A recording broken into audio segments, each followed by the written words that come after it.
Current bill app ద్వారా ఎలా కట్టాలో ఇప్పుడు మనం తెలుసుకుందాం.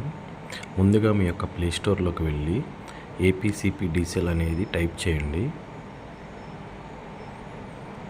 టైప్ చేసిన తర్వాత మీకు అట్లా యాప్ లోగోతో వస్తుంది. దాన్ని ఇన్స్టాల్ చేసుకోండి. తర్వాత ఇన్స్టాల్ అయిన వాళ్ళకి ఓపెన్ అవుద్ది. ఓపెన్ అయిన తర్వాత ముందుగా మీరు రిజిస్ట్రేషన్ చేసుకోవాలి.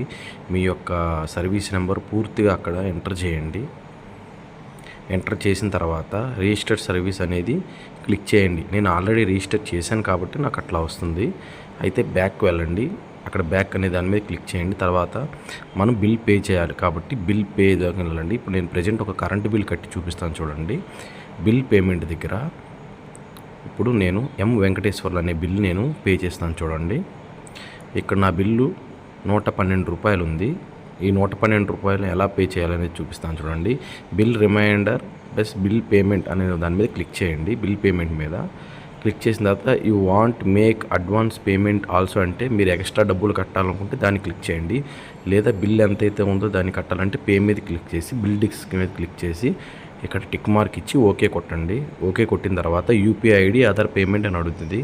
మీరు ఎలా ఇవ్వాలనుకుంటున్నారో దాని మీద క్లిక్ చేయండి. యూపీఐ ఐడి అంటే ఇట్లా యూపీఐ ఐడి నెంబర్ మీరు ఫోన్పేలో ఉంటుంది. మీ యూపీఐ ఐడి నెంబర్ని ఇక్కడ ఎంటర్ చేయొచ్చు. లేదా దీని ఇలా స్క్రీన్ షాట్ తీసుకొని మీరు మీ ఫోన్పేలోకి వెళ్ళండి.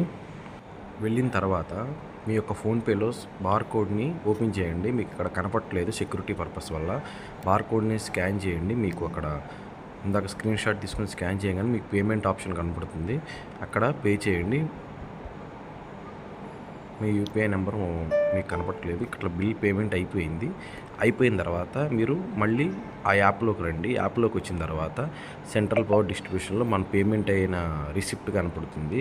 ఇప్పుడు మనం పే చేసాం లేదా అని తెలుసుకోవడానికి హోమ్ బటన్ మీద క్లిక్ చేసి పేమెంట్ హిస్టరీ మీద క్లిక్ చేసి మనం ఏ సర్వీస్ నెంబర్ కట్టాం ఒకసారి చెక్ చేసుకోండి. అంటే ఇంకా అప్డేట్ కాలేదు. ఒకసారి మళ్ళీ బ్యాక్కి వెళ్ళి మనం బిల్ పేమెంట్ సక్సెస్ అయిందో లేదో ఒకసారి బిల్ పేకి వెళ్ళి ఒకసారి మళ్ళీ చెక్ చేస్తే అక్కడ 0 చూపిస్తుంది. అంటే బిల్ పేమెంట్ సక్సెస్ అయిందనమాట. అంటే మళ్ళీ పేమెంట్ హిస్టరీలోకి వెళ్ళి ఒకసారి చెక్ చేయండి. ఎస్ రైట్, మన బిల్ అనేది సక్సెస్ అయింది.